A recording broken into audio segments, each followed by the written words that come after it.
So I will always say I am very, very, very pro HS2.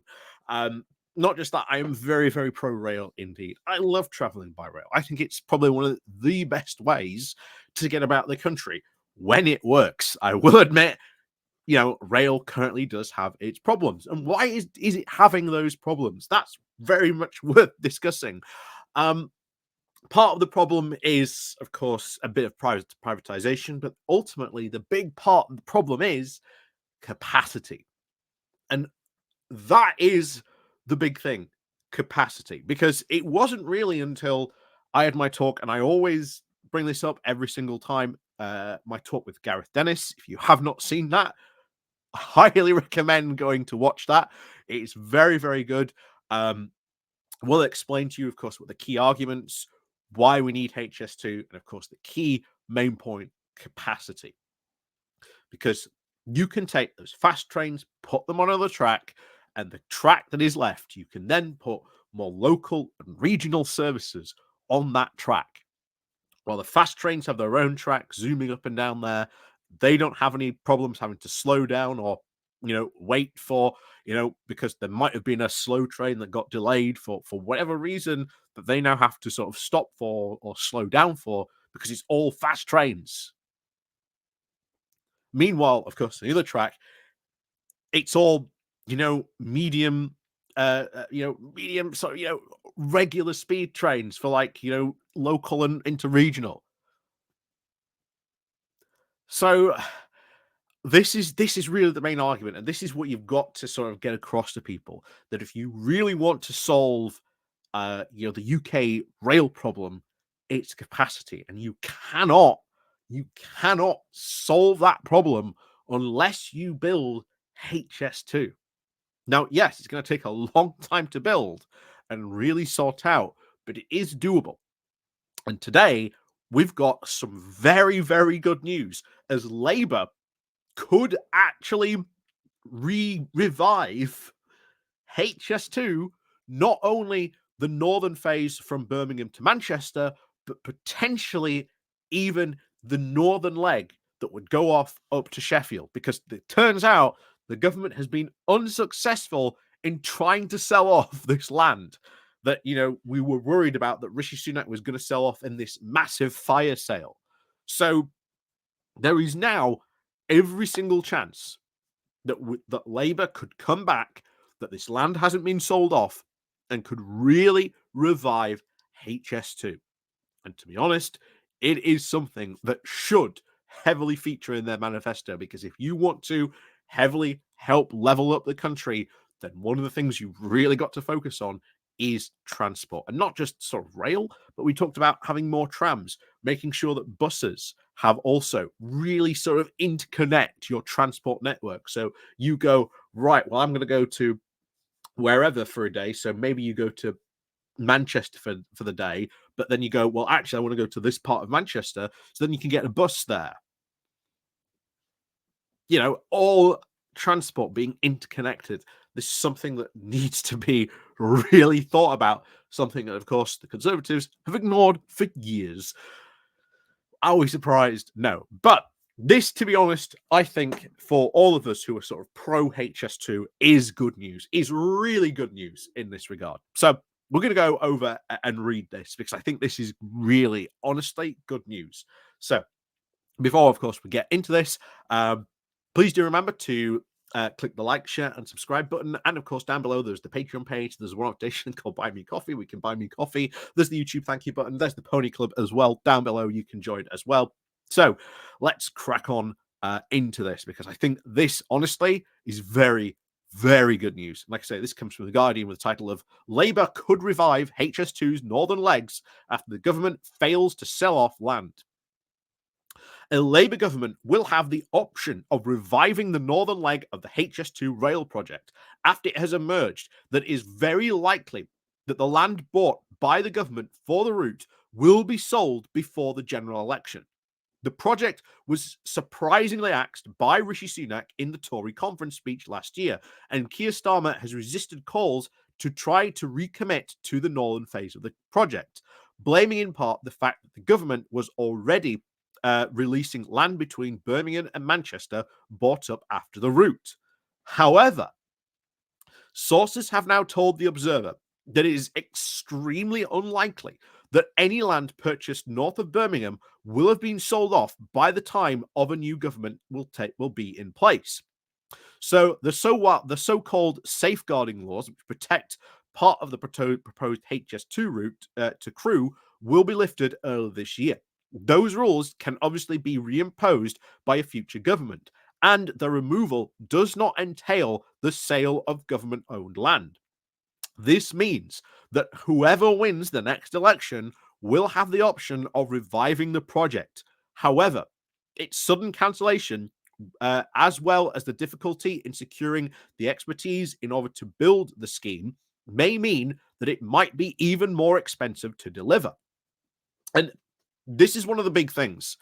Of course, if it becomes more expensive to deliver, as we have said before, you should go ahead and build it, because the economic benefits of building it will far, far outweigh any of the costs. And we always, when we come to this, when we're talking about this, every single time, look at Japan, look at the Shinkansen, look how good that has been for Japan and its rail network. You know, it came in over cost, over budgeted, but adds billions to their economy. Same for Germany. Over time, overcosted, adds billions to their economy. Spain, another fantastic example, spent 20 years building this big, high-speed interconnected rail project across Spain. Over time, overcosted, going to add billions to their economy. And it's just one of these things that building something like this is worth the cost. And this is the thing we've really, really got to get across. And I would really urge, honestly, I would urge you now, write a letter to your MP. Like, get them to be, hey, we need to build HS2. If this is the case, we need to build it. At the general election, I am going to be certainly hunting down Dan Jarvis and being like, hey, Dan, we need to build HS2. We need to get on this. We cannot not afford not to build this, because the costs of building it, like the economic benefits, far, far outweigh it. It will be far, far better to have it than to not have it, because you're going to have to spend years trying to find ways to undo the bottlenecks if you want to build more rails, whereas HS2 helps to solve a lot of the bottlenecking problems. But back to it.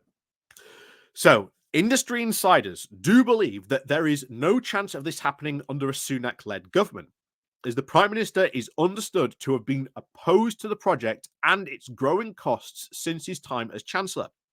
Labour's position is that it has to wait and see what the situation is that it would inherit before making any decisions. But it is increasingly clear that reviving the project may not be as impossible as once thought. And that is the good takeaway. That at this moment in time, reviving HS2 is not impossible. And that it will take political will to be able to do it. And the message I think we have to start sending to Labour MPs, to Keir Starmer, is look, it might be expensive to build this. We might have to borrow more to build it than we would have previously. Inflation, of course, is adding a lot to this. And the cost of borrowing, of course, a lot more expensive than it would be.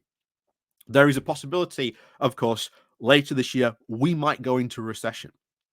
But the cost of building this far, far, far would be better to have the economic benefits having it would bring. Like, doesn't matter what it costs, the economic benefits of having it, the improved rail network performance this would bring as well, it just far outweighs the cost. Just just build it. Just build it. Why don't you? Anyway, so Labour's leadership is, of course, extremely cautious about committing to any spending projects that could open it up to attack from the Tories, which again is fine. The Tories have traditionally made a lot of headway in polls by attacking Labour on this, so I do understand why they are being so cautious in this regard. It is annoying, I will agree, but when you look at the past, this is where the Tories have made most of their hay from even returning sometimes in the polls from attacking Labour on spending commitments. So the former Siemens boss, Jürgen Marter, is of course carrying out a review of the UK railway and transport infrastructure for the party and could touch on this issue. The swift sale of the HS2 land is unlikely because the government has to meet its strict legal tests to unload anything before it bought off the route. An accelerated process may, of course, risk legal action, while the process of sell-offs have taken years. Rail experts are, of course, increasingly perplexed by the cancellation of this HS2 route from Birmingham to Crewe, known as Phase A2A, which would have solved the impending capacity crunch on this West Coast mainline. Without any additional capacity by the end of the decade, they are predicting that motorway pileups and more trucks will head onto the roads, as well as higher fares to control passenger numbers. And like I say, build HS2, you will get lower fares. Currently, because there is going to be such a passenger bottleneck, rail companies are going to have to raise the price to get people off the rails. So much for the whole anti-HS2 spiel of, oh, you don't understand, HS2 will just make rail travel more expensive. But you've got industry experts who clearly say, if we don't build it, we're going to have to face higher rail fares to try and control passenger numbers. That is not how it should be. That's not how it should be happening. It's just like the more you talk about HS2 and the more you find out about it, the more you start to sort of realize, why on earth is this just not like the instant answer? Why did you just go, yes, build it? you know. So this news comes, of course, with growing hopes of the viability of a private-backed alternative to the capacity issue created by the ditching of HS2. The government is currently trying to examine a project championed by the Tory West Midlands Mayor Andy Street and Manchester's Labour Mayor Andy Burnham to try and create a link between Birmingham and Manchester Airport with private backing. And of course, a meeting between the group and Transport Secretary Mark Harper is due to take place later this month. While ministers are not standing in the way of the scheme being developed, there are concerns that the private scheme would ultimately result in the taxpayers footing the bill, while train operators are then charged to use it, which of course will bring its own problems, which is why, again, just build HS2. So, the Department for Transport, some spokesperson said that the government is very supportive of the work to improve rail connectivity between Birmingham and Manchester. We are conducting to develop a clear program for selling land no longer needed for Phase 2 of HS2, ensuring that our approach provides value for the taxpayer and fully engages with the people and communities affected. And we set out our quote network north, money that is being now spent to fill potholes in London. Great work, guys. Phase 2A safeguarding will, of course, be formally lifted in due course, and Phase 2B safeguarding will be amended by the summer to allow for any safeguarding needed for the Northern Powerhouse Rail. Again, and it's not like Northern Powerhouse Rail is being improved either. Like I say, this was heavily scaled back through Boris Johnson. This was meant to be the first east-west line we had built for years. This was going to connect like Liverpool, go over to Hull, and of course connect not Boston, not Brighton. Oh, Bradford, that's it. And connect Bradford, which has horrible rail links. For a city that size to say that it has just almost no connectivity rail wise is kind of shocking. Um, but again, something much needed that would have been amazing for it to have. And as I've said before, you want to travel in the UK or experience how difficult rail travel is. Traveling north and south is easy. It's when it comes to traveling east or west that's where the problems start to come in, and that's where the real difficulties come. Um, Trust me, it is a colossal problem if you want to experience the true horror that is the British Rail Transport Network. Just try traveling east to west on on rail transport. Trust me, it's an interesting journey you have to take. Um, but this is good news. This is really good news, and I think the message we have to now really deliver to sort of Labour is to get that transport that is going to be necessary. That if you want to help solve these problems, yeah, HS2 is going to be the way. Now the thing is, as they said, you've got Andy Burnham and sort of West Streeting, not West Streeting, the Conservative Labour mayor, both trying to sort of currently trying to get private backing to sort of build this connection. The thing is, if you build that connection, it's not going to be good. It's not going to be the same capacity that would allow that HS2 would have allowed. Um,